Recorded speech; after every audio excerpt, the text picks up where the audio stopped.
మెదక్ జిల్లా Narsapur MLA Sunitha Lakshma Reddy RWS అధికారులతో సమావేశమై మిషన్ భగీరథ నీటి సరఫరాలో ఉన్న లోపాలపై ఆరా తీశారు. ఈ సందర్భంగా మాట్లాడుతూ గ్రామీణ పట్టణ ప్రాంతాల ప్రజలకు తాగునీటి సమస్య లేకుండా మాజీ ముఖ్యమంత్రి కేసీఆర్ మిషన్ భగీరథ పథకాన్ని తీసుకొచ్చారని గుర్తు చేశారు. గత ప్రభుత్వ హయాంలో గల్లీ గల్లీకి పుష్కలంగా మిషన్ భగీరథ నీరు వచ్చేదని, ఇప్పుడు ఎందుకు రావడం లేదని ఎమ్మెల్యే అధికారులను ప్రశ్నించారు. నిర్వహణ లోపం వల్లే ప్రజలు ఇబ్బందులు పడుతున్నారని ఆమె ఆగ్రహం వ్యక్తం చేశారు. గ్రామాల్లో నీరు సక్రమంగా సరఫరా అవుతోందని అధికారులు చెబుతున్నప్పటికీ క్షేత్రస్థాయిలో అనేక కాలనీలు నీరు రావడం లేదని ఆమె వెల్లడించారు. ఈ సమస్యను ఎలా అధిగమిస్తారని అధికారులను ఆమె సూటిగా ప్రశ్నించారు. అధికారులు బాధ్యత తీసుకుని గతంలో మాదిరిగా ప్రతి ఇంటికి నీరు అందేలా చూడాలని ఆమె ఆదేశించారు. ఈ సమావేశంలో మున్సిపల్ మాజీ chairman Ashok Goud, ZP cooption మాజీ మెంబర్ మన్సూర్, బీఆర్ఎస్ మండల అధ్యక్షుడు చంద్రశేఖర్, ఆర్డబ్ల్యూఎస్ అధికారులు పాల్గొన్నారు.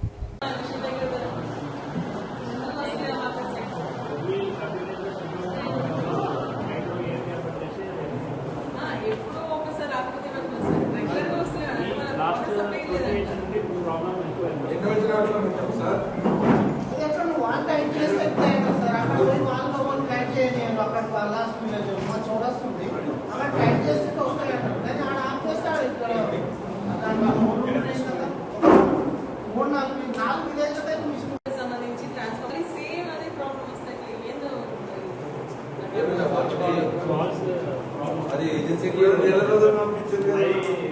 దానికి ఏదైనా సొల్యూషన్ అప్పటి వరకు ఏమైనా చేసినా కదా. మళ్ళీ దౌలతాబాద్ అవతల విలేజ్ అన్ని పదరా విలేజ్. ఇప్పుడు సికింద్రాబాద్ తాండాలు కూడా అంతే. సికింద్రాబాద్ గవర్నమెంట్ కూడా కేసీఆర్ గారి నాయకత్వంలో ప్రతి ఇంటికి నల్లా కనెక్షన్ వేయడం వల్ల మనకి గోదావరి మంజీరా నీళ్ళు మనకి తాగడానికి రావడం జరిగింది. సో ఇంటింటికి నల్లా కనెక్షన్ బట్టి ప్రాబ్లం లేకపోయింది. కానీ ఇప్పుడు అది కూడా ప్రాబ్లం వచ్చి మెయింటెనెన్స్ ప్రాబ్లం వస్తుంది. మరి నీళ్ళు కూడా మెయింటెనెన్స్ లేకపోవడం వల్ల మరి కంటామినేటెడ్ నీళ్ళు వస్తామని దాంతో కూడా ప్రాబ్లం వస్తే ఒక గ్రామానికి మున్సిపాలిటీకి సంబంధించి 7-8 రోజులు కూడా నీళ్ళు రాకుండా చాలా వస్తున్నాయి.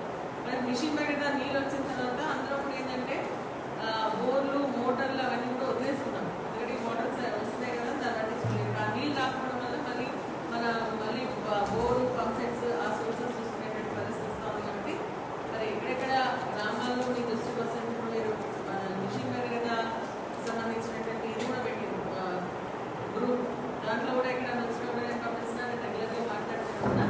కానీ మీరు మాత్రం కొంచెం మన ఏజ్ అంతా ఇద్దరు ఏజ్ కూడా మీరు కొంచెం బాధ్యత తీసుకుని ఇంకొక 1.5 months మనం కొంచెం వాటర్ పైన కూడా ప్రాక్టికల్గా ఉన్న ప్రాబ్లమ్స్ ఉన్నాయి. మనకి నీళ్ళు పోతున్నాయా లేదా పోతున్నాయి, కానీ ఇంటింటికి పోతున్నాయా లేదా దానిపైన మీరు కాన్సన్ట్రేట్ చేయండి. ఒకవేళ నిజంగా అక్కడ ఏదైనా ప్రాబ్లం ఉంది, ఆల్టర్నేటివ్గా ఇప్పుడు చెప్పినట్టుగా ఆల్టర్నేట్ ఎట్లా సోర్స్ మనం ఎట్లా ట్యాంక్ చేస్తాం, ఎట్లా నీళ్ళు సప్లై చేస్తాం అది ఆలోచన. ఏది లేని పక్షంలో అప్పుడు మనం లాస్ట్గా ట్రాన్స్పోర్టేషన్కి ఐడెంటిఫై పెట్టుకుంటాం.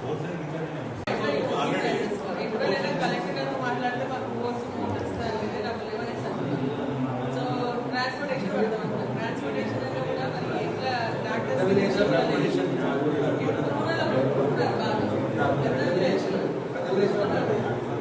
ఇప్పుడైతే మనకి వర్షం వచ్చేప్పుడు అయితే అట్ల దగ్గర మేజర్ వాల్స్ ఫెయిల్ అయినాయి.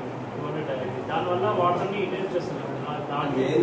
ఉంటే ఫ్రాన్స్ వాళ్ళు షటర్ ప్లేట్ ఓపెన్ చేసి తీసుకెళ్ళాలి. ఓపెన్ చేసినప్పుడు మొత్తం వాళ్ళు స్ట్రెచర్ ఆఫ్ ఉంటుంది.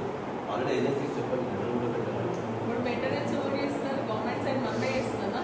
ఊరటం కన్స్ట్రక్షన్ ఊరటం కన్స్ట్రక్షన్ ఏజెన్సీ సిఆర్సీ వాళ్ళకి ఎగ్జిబిషన్ ప్లస్ మెయింటెనెన్స్ డిస్కౌంట్ చేసి ఇచ్చారు మేడం. పంపించినామా పంపలేదు. అది ఫుల్ ఓపెన్లో ఫెయిల్ అయినాయి. సైడ్ ఫుల్ ఓపెన్ మన వెళ్ళిపోతున్నాయి వాటర్. చాలా ఇబ్బందులు ఉన్నాయి. ప్రస్తుతానికి కలెక్టర్ గారు నా దగ్గర డబ్బులు అంటారు. మరి గ్రామాలకు నీటి సమస్య అది ఎట్లా పరిష్కరిస్తా, ఏం చేస్తాం? ఫస్ట్ మనకి ఏంటంటే మిషన్ దగ్గర చాలా ప్రధానం. ఎందుకంటే అది వస్తే మనకి ఇవి బోర్లు మోటార్ల గురించి అసలు ఏం అడిగే పరిస్తున్నారు. తాండాలలో నీళ్ళు సరిగ్గా వస్తలేమంటున్నారు. వాళ్ళ నీళ్ళలో కూడా కొన్ని దగ్గర నీళ్ళు వస్తలేమంటున్నారు. కానీ దానికి సంబంధించి మిషన్ దగ్గరకు సంబంధించి